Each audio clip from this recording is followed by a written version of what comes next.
Hi everyone, in front of me I've got a HUAWEI Ascend Mate, and let me share with you how to reset camera settings on this device.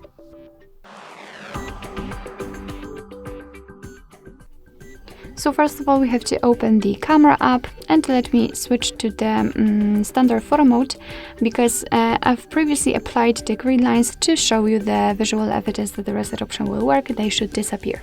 So in order to reset the settings, we have to enter basically the settings themselves. So let's tap on this arrow and tap on this option icon in the left upper corner.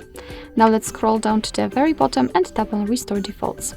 Let's confirm it with OK, and as you can see, the green lines disappeared, which simply means that we just successfully reset all camera settings.